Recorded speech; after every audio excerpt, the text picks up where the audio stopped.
মাননীয় স্পিকার, আমি মোহাম্মদ আসাদুজ্জামান, মন্ত্রী, আইন, বিচার ও সংসদ বিষয়ক মন্ত্রণালয়, the members of parliament remuneration and allowances order 1973 এর অধিকতর সংশোধনকল্পে আনিত একটি bill, the members of parliament remuneration and allowances amendment bill 2026 এই মহান সংসদে উত্থাপনের জন্য অনুমতি প্রার্থনা করছি। মাননীয় সদস্য, আপনি কি আপত্তি করবেন? উত্থাপন করুন। ধন্যবাদ মাননীয় স্পিকার। এই বিলটি যেখানে আপত্তি, তার আগে আমি ধন্যবাদ জানাতে চাই। এটি একটি অত্যন্ত প্রয়োজনীয় এবং সংসদ সদস্যদের জন্য শুল্কমুক্ত গাড়ি, এটা মনে হয় বাংলাদেশ ছাড়া বিশ্বের আর কোথাও নেই।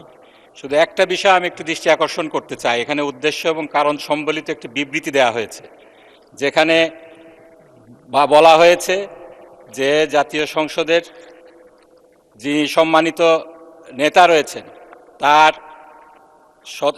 কৌশলী দৃষ্টিভঙ্গি, দূরদর্শী দৃষ্টিভঙ্গির আলোকে বাংলাদেশ জাতীয় সংসদের সদস্যদের জন্য বিদ্যমান শুল্কমুক্ত গাড়ি সুবিধা বর্তমানে অর্থনৈতিক বাস্তবতার পরিপ্রেক্ষিতে পুনর্বিবেচনা প্রয়োজন। এখানে মাননীয় স্পিকার, আমরা সবাই জানি, আপনিও জানেন, মাননীয় বিরোধী দলের নেতার একটা ভূমিকা ছিল। আমাদের বাংলাদেশ জামাত ইসলামী সংসদ নির্বাচনের আগেই একটি নির্বাচনী প্রতিশ্রুতি দিয়েছিল, আমরা যদি বিরোধী দলেও থাকি তাহলে আমরা শুল্কমুক্ত গাড়ি নেব না, এবং একই সাথে প্লটের কথাও বলা হয়েছিল।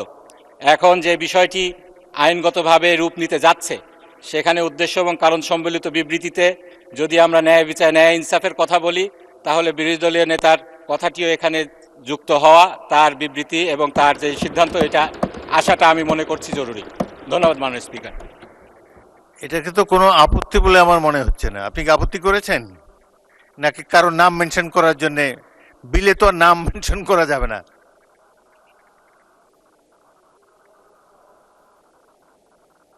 মাননীয় আইনমন্ত্রী। মাননীয় স্পিকার, আপনাকে ধন্যবাদ। আপনার মাধ্যমে আমার মাননীয় সংসদ সদস্যকেও ধন্যবাদ জানাচ্ছি। মাননীয় স্পিকার, রাজনৈতিকভাবে রাজনৈতিক দলগুলো, দলের নেতারা এই সংসদের বাইরে যা কিছু কথা বলেন, সেটা রাজনীতির ব্যাপার।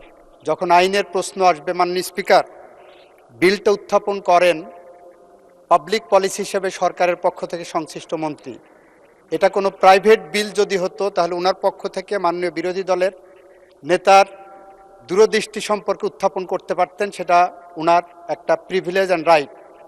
আমরা পার্লামেন্টের প্রথম পার্লামেন্টারি কমিটির মিটিংয়ে মাননীয় সংসদ সদস্য এই বিষয়ে সরকারি দলের পার্লামেন্ট সদস্যদের মিটিংয়ে এটা উত্থাপন করার জন্য বলেছিলেন, এবং সেই অনুসারে আমরা উদ্দেশ্য এবং কারণ সংবলিত এই বিবৃতি তৈরি করেছি। এই পার্লামেন্টে ওনাদের পক্ষ থেকে এ ধরনের কোনো বক্তব্য আমাদের কাছে আসেনি। মাননীয় স্পিকার, নেভারদিলেস ওনারা যেহেতু তুলেছেন, মাননীয় সংসদ নেতা, মাননীয় প্রধানমন্ত্রী ইতিমধ্যেই বলেছেন যে ওনার নামটাও যদি এর সাথে সংযুক্ত হয়, তাহলে আমাদের কোনো আপত্তি নেই মাননীয় স্পিকার।